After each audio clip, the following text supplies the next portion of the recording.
हम तो यही कहें कि पहले पूर्वजों की, पहले के लोग जो हमारे बाप दादा जो भी कितना कष्ट उठा करके आज के पोजीशन में, आज की डेट में पहुँचे हैं, किस तरह से हमारे माँ बाप ने हमको पाल पोस करके कष्ट उठा कर आगे बढ़ाया, इस अवस्था में लेकर आया है, उस पर पीछे का इतिहास देखना चाहिए। आजकल तो माँ बाप ने पूंजी कुछ पैसा कमा कर रखा है, तो बच्चे जो है ना उसको बढ़ाना नहीं चाहते हैं, उसको उड़ाना चाहते हैं, ख़त्म कर ऐश की ज़िंदगी बिता रहे हैं मेरे।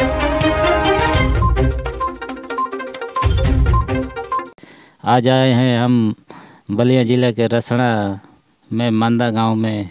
आज ये चाचा जी से कुछ जानते हैं इनके बारे में। पहले जो कि ये इनको सब पता है कि हम लोग क्या खाते पीते थे और कैसे क्या होता था। पढ़ाई के बारे में कुछ बताएंगे ये।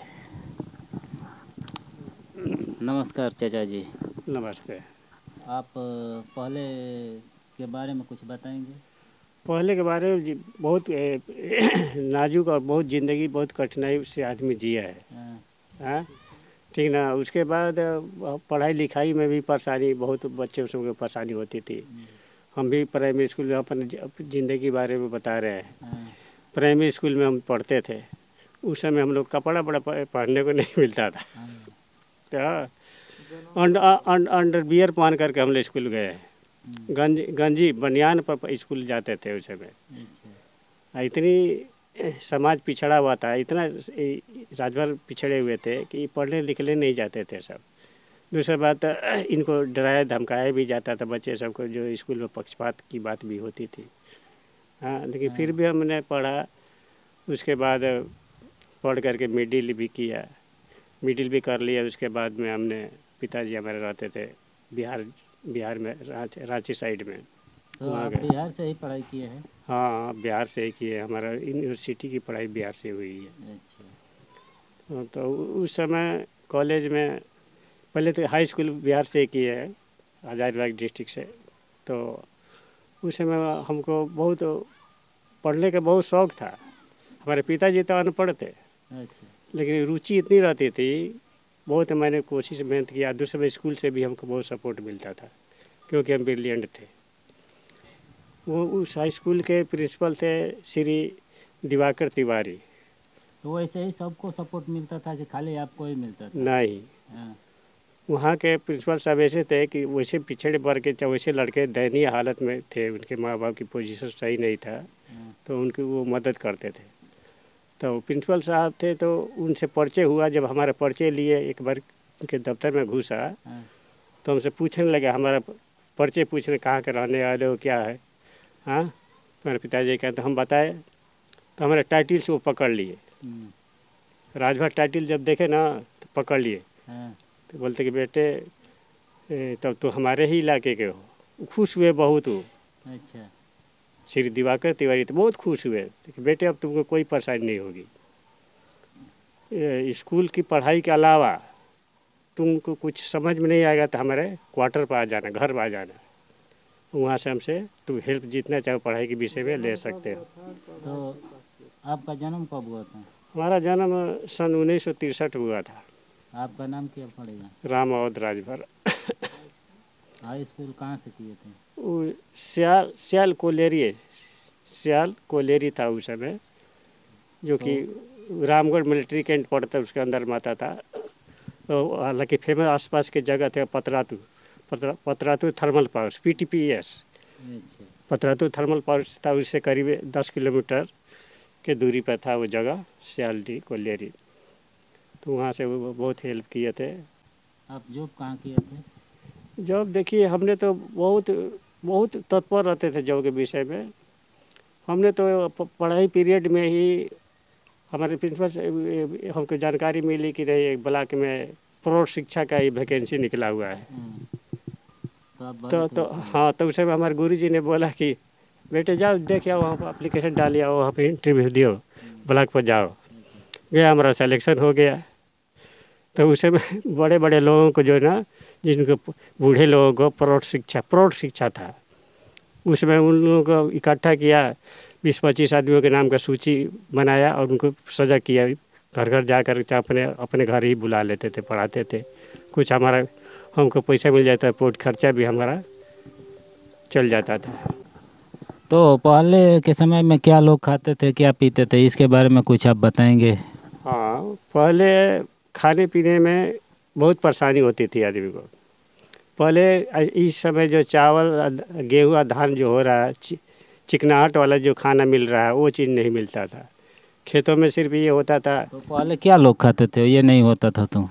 पहले लोग चना, मटर, जौ और चेन। चेन एक छोटा अनाज है, वो बहुत बारीक दाने वाला होता है। चेन होता था, टांगुन मड़ुआ होता था। उसी को भूज करके उसे चावल भी बना लेते थे, उसी को सतुआ बना कर खा लेते थे। उस समय पहले ज़्यादा गन्ने की खेती होती थी। तो एक टाइम क्या करते थे, सुबह के टाइम नाश्ता की जगह पर रस पी लेते थे, और 12-1 बजे बजता था तो सतुआ खा कर लेते थे, और शाम में सिर्फ खाना बनता था। इस समय तो आज के डेट में गन्ना तो देखने को भी नहीं मिल रहा है। आज की डेट में गन्ना कहाँ, गन्ने में बहुत मेहनत है। जितना आदमी मेहनत करता है उसके हिसाब से ये गन्ना जो 2 फसल मार देती है। इसी की वजह से लोग नहीं बो रहे हैं क्या? दूसरी बात, इसका रेट भी नहीं ज़्यादा मिल रहा है, गन्ने का रेट नहीं मिल पाता है। और दूसरा अनाज की कमी हो जाती है। जिसके पास थोड़ा मोड़ा खेत भी है तो गन्ना की खेती करेगा। कमज़ोर किसान है, मजदूर किसान जो है वो गन्ना बो देगा तो चावल और धान कहाँ से खाएगा? गेहूँ मिलेगा नहीं खाने के लिए। यही तो पहले जो था उसमें जान था, और इस समय जान नहीं है क्या इसमें, चावल और गेहूं में? पहले के लोग जो है ना, ये सब यूरिया, पोटाश, डाई जितना जो तो है केमिकल जो है, ये सब उस समय था ही नहीं। सिर्फ गोबर की खाद खेत में लेके डाल देते थे, उससे अनाज पूरा पौष्टिक अनाज पैदा होता था। तो अभी भी तो उस गोबर पे तो नहीं हो रहा है, अब कैसे क्या हो गया है? गोबर की कमी हो गई है ना, ईंधन की कमी हो रही है। तो गरीब आदमी तो जो है ना, पहले तो जानवर कम थे और इस समय जानवर ज़्यादा है, तब पर भी कम हो रहा है। नहीं, पहले जानवर थे, दूध मिलता था। एक घर में 1-2 भैंस, बैल पर आदमी ध्यान ज़्यादा देता, बैल रखता था। बैल जो है ना, एक गरीब कोई भी रहता एक जोड़ी बैल रखता था, और गाय दूध मिलता था खाने पीने। पहले बेचते नहीं थे, घर में ही खाते थे। अब तो पैसे के लालच में, पैसे कमाने के लिए दूध को बेच देते हैं, खा नहीं पाते हैं। आजकल के बच्चों को क्या करेंगे? हम तो यही कहें कि पहले के लोग जो हमारे बाप दादा जो भी कितना कष्ट उठा करके आज के पोजीशन में, आज की डेट में पहुँचे हैं, किस तरह से हमारे माँ बाप ने हमको पाल पोस करके कष्ट उठाकर आगे बढ़ाया, इस अवस्था में लेकर आया है, उस पर पीछे का इतिहास देखना चाहिए। आजकल तो माँ बाप ने पूंजी कुछ पैसा कमा कर रखा है, तो बच्चे जो है ना उसको बढ़ाना नहीं चाहते हैं, उसको उड़ाना चाहते हैं, ख़त्म कर ऐश की ज़िंदगी बिता रहे हैं। मेरा ये लोग क्यों नहीं समझ रहे हैं कि ये पैसा हम दूसरे का उड़ा रहे हैं, इसको क्यों नहीं सेफ्टी करने का कोई उपाय सोच रहे हैं लोग? ये इनके पास शिक्षा का अभाव है। शिक्षा तो है, लेकिन उनको अनुभव की जो है ना, पीछे के इतिहास और पढ़ने का उनको ये मतलब नहीं रखते। माँ बाप के बारे में, माँ बाप आज के लड़के तो माँ बाप के पास में बैठते नहीं है, जल्दी इधर उधर घूमते। आखिर माँ बाप के पास बैठेंगे तो वो अपने पीछे का इतिहास माँ बाप सुनाएंगे। तो ये जो बच्चे नहीं बैठते हैं तो उसमें किसका कमी है, दूसरे का है कि? इसमें तो देखिए समाज का भी है, माँ बाप की कमी रहती है। छोटे वैसे बच्चे को सही रास्ते पर लाने के लिए उनसे उनको हर तरह तरह के आदमी अनुभव वाली बातें करता है, बातें सुनते, अब बच्चे बातें सुनते हैं तो कुछ उनको ये ज्ञान होता है।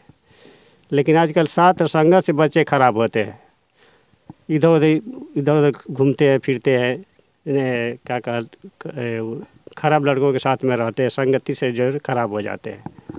तो इन लोगों को कैसे हम समझाएंगे कि बच्चे ऐसे काम मत करो, ऐसे करोगे तो अच्छा करोगे, वैसे होगा तो खराब होगा?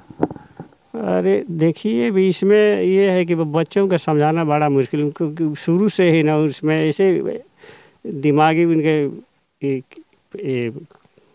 बात आ जाती है ना कि आजकल जो है विज्ञान जो है, विज्ञान ने तो हमको बहुत आगे बढ़ाया है हर चीज़, लेकिन विज्ञान ऐसा चीज़ बुरे चीज़ बना दिया है, चाहे उसके ऐसा लत डाल दिया है बच्चों में विज्ञान के युग में कि उसी विज्ञान के रास्ते पर जो है ना खराब रास्ते पर भटकने लगते हैं और गलत रास्ते पर तुरंत भटक जाते हैं।